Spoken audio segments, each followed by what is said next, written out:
Guys, it is finally happening. Admiral versus Yonku. Who would win in a fight? One Piece fans have been speculating for over a decade, who would win a fight between an Admiral and a Yonko. At the end of Wano, we saw Big Mom and Kaido removed from the Yonko, and replaced by Luffy and Buggy, of all people. While Buggy facing an Admiral is almost certainly a foregone conclusion, and despite seeing Luffy's growth since day one, it's difficult to say how he stacks up against the Admirals. This is primarily because Admirals and Yonko have only ever been shown fighting each other a single time, during the Marineford War. Whitebeard fought 3 Admirals, mainly Akainu, and was brought to the brink of death during the battle, eventually being finished off by the Blackbeard pirates. Akainu and Whitebeard traded severe damage in their fight, but the preface for this fight was that Whitebeard was already sick and dying, leaving fans questioning the outcome if Whitebeard was at full strength. We finally get a chance to see a Yonko versus Admiral. Of course I am talking about Luffy vs Kizaru. If you don't know what I'm talking about, subscribe to the channel and hit the notification button to get the latest updates on One Piece, anime and manga. Let's start without delay.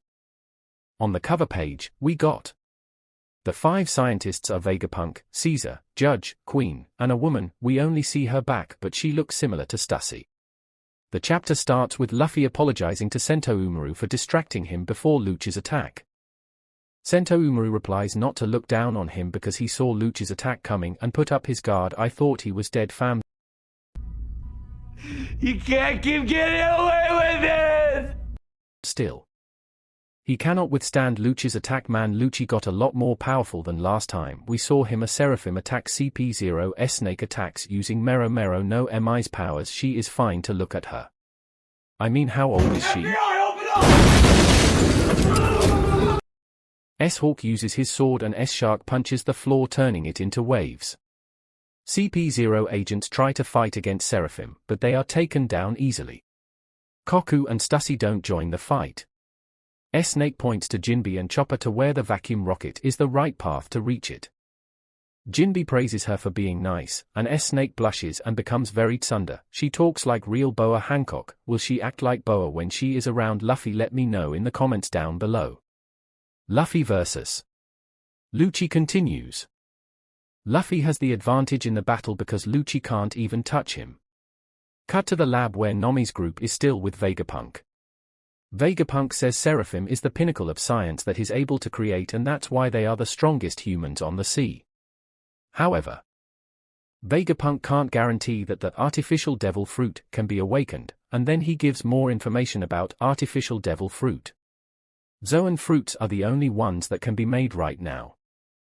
Vegapunk can make mystical Zoan too, but they require a massive amount of time and money like Cardoys. To make Paramecia fruits, Vegapunk needs the actual user's lineage factor to create green blood, which will grant the powers. All Seraphim have green blood flowing in their arms. And about Logia fruits, Vegapunk says he tried his best to create them, but they are so difficult. Vegapunk doesn't say anything about Kizaru's fruit in this chapter. Back to the fight. One Piece 1070 continues as Luffy uses Gomu Gomu no Dawn Whip, Gum Gum White Whip, first, and then he attacks Lucci with Gomu Gomu no Dawn Rocket, Gum Gum White Rocket, like we saw in Jump Festa 2023's page. Lucci coughs up blood and thinks to himself the same line that he thought when Luffy attacked him with Gear 3 during Enies lobby. Lucci says, "My consciousness is fading," and blows away because of Luffy's attack. I am having a very bad day! Sento Umaru tells Luffy to go to the vacuum rocket and support Vegapunk for him. Chopper also tells Luffy to hurry up and goes with them if he wants to save Atlas. So Luffy goes to the lab with them. Back to the lab. Vegapunk tells Nomi's group that he will go with them to the sea, and we can see all of the Straw Hat crew's reactions. The crew is nervous because it will be a huge burden.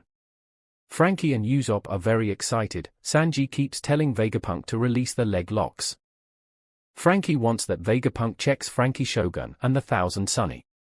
Luffy's group reaches the lab, but they don't reunite with Nomi's group yet. Borny regains consciousness and goes again for Vegapunk.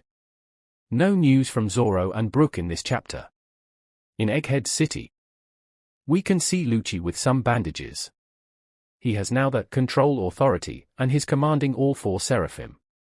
Cut to the sea. On the last page of the chapter, we can see that Kizaru is leading a fleet to Egghead Island. Kizaru says, "It would be easy for Straw Hat crew to bring Vegapunk out of the island. But things won't go the way they think." End of the chapter here.